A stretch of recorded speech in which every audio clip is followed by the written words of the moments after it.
Welcome to the Deep Dive. Today, we're jumping into a really influential book, The Great Controversy, Mm. by Ellen G. White. She was, for context, a co-founder of the Seventh-day Adventist Church. Okay. And, well, members see her as a modern-day prophet. Mm-hmm.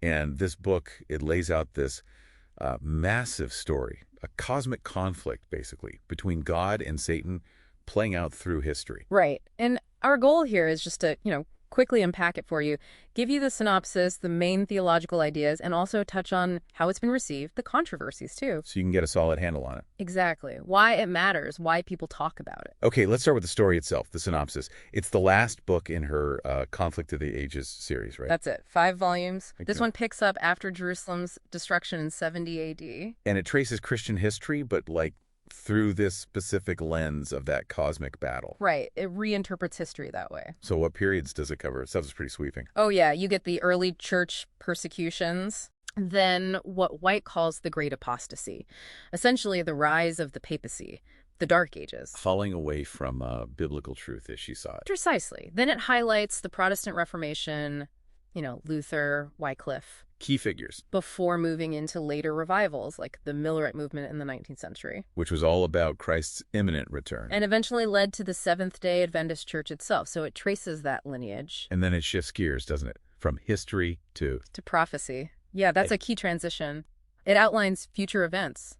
Well, things like a predicted global Sunday law. Big deal in Adventist eschatology. Compelled Sunday worship. Right. Then a time of trouble, Christ's second coming, the millennium, Wow. and finally the end of sin and Satan. So it's history and future all framed by this conflict. It's definitely a polemical take, shaping how Adventists view past and future. That cosmic conflict idea really is central then. How does it play out theologically? What are the key themes? Well, that conflict is the main theme, the lens for everything else. But yeah, there are other big ones. Okay. There's a strong focus on vindicating God's character, showing he's just and loving against Satan's claims. This makes sense. Also, the Bible as the absolute authority, and the 10 Commandments being eternally binding, especially the Sabbath. The seventh-day Sabbath, specifically. Yeah, yes. And then you have doctrines more unique to Adventism, like the sanctuary doctrine. Ah, Christ's ministry in the heavenly sanctuary, starting in 1844. Exactly, that two-phase ministry idea.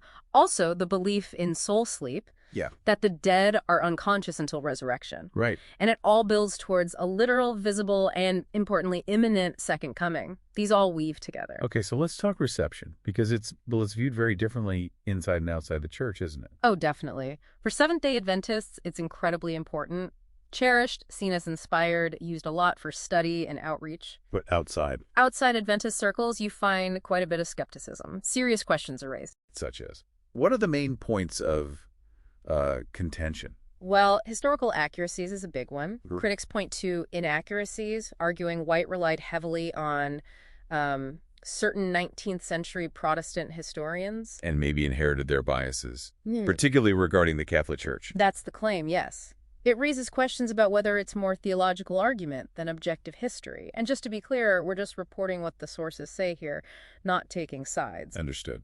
What else? There have been accusations of plagiarism, extensive borrowing from other writers. The church acknowledges she used sources, but maintains it was under divine guidance. Okay. Then there are the theological claims themselves, things like the investigative judgment. That pre-Advent review of believers' lives. Right.